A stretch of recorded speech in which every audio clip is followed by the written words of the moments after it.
very happy to have with us Dr. Electra Paskett, Associate Director for Population Sciences, the Comprehensive Cancer Center at The Ohio State University. Thanks for dropping by and spending some time with us. My pleasure.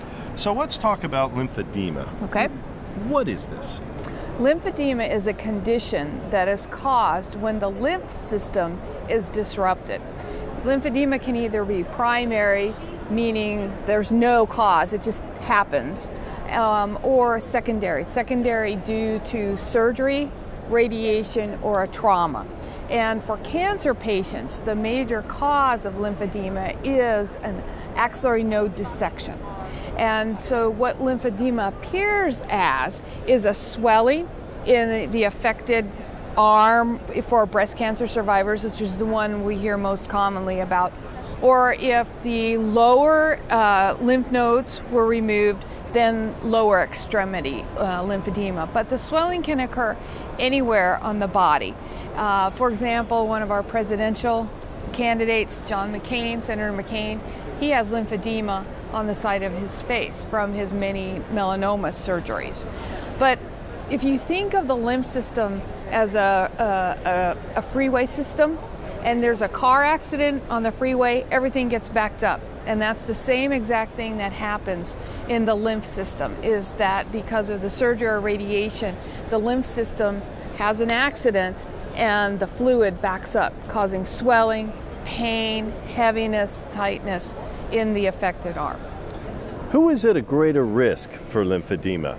Until recently, there's not been a lot of research on lymphedema.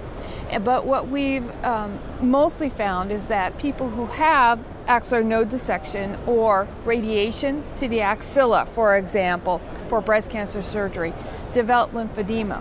But in addition, we found that women who tend to be obese at diagnosis or who have an infection secondarily to the axillary node dissection are more at risk for developing lymphedema.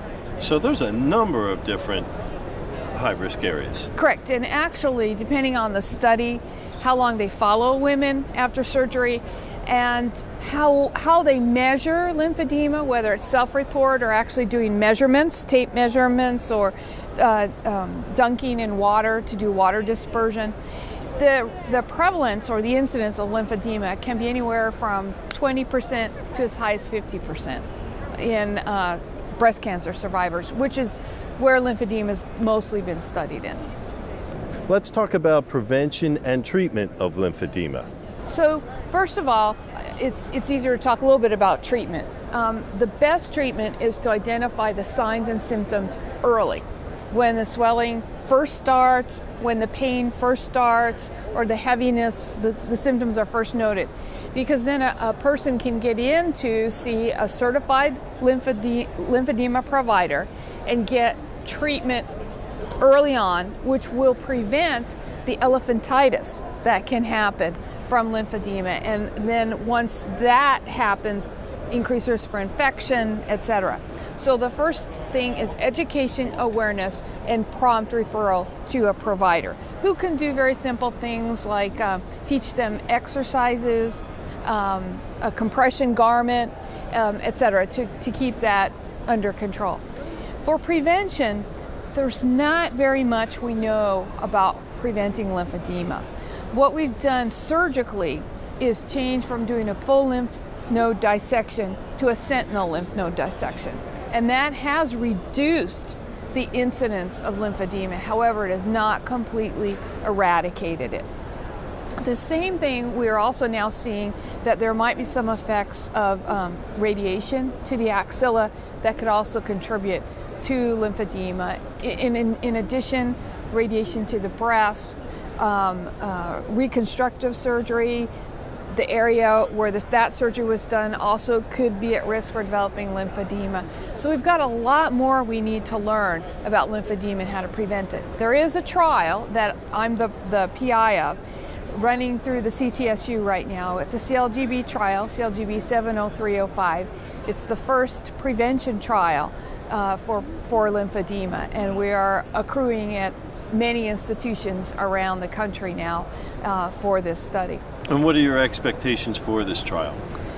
Expectations for results? Well, we hope to be able to test if this prevention regimen that we're using will actually prevent or reduce the severity, so prevent lymphedema or reduce the severity. And hopefully we'll be able to get some ideas as to who benefits by the intervention.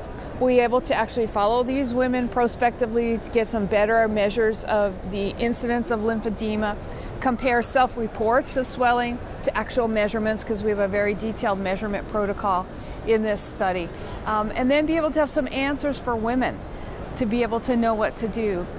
Many women are so excited because they've been cured of their breast cancer, only to live for the rest of their life with a disfiguring arm or hand.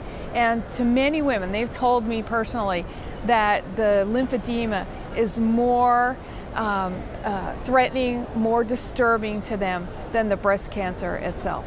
I've had breast cancer twice. I have lymphedema, and I got it recognized and treated early on, and I'm fine. And so I really understand what the women are going through, and so it's a very rewarding opportunity to be able to help women hopefully understand and treat this condition. That personal experience you had must be invaluable for patients. Yes, it is, because I can relate to them and try to help them. Dr. Paskett, thanks for spending a couple minutes with us, and best of luck on your trial. Thank you very much. Dr. Electra Paskett from The Ohio State University.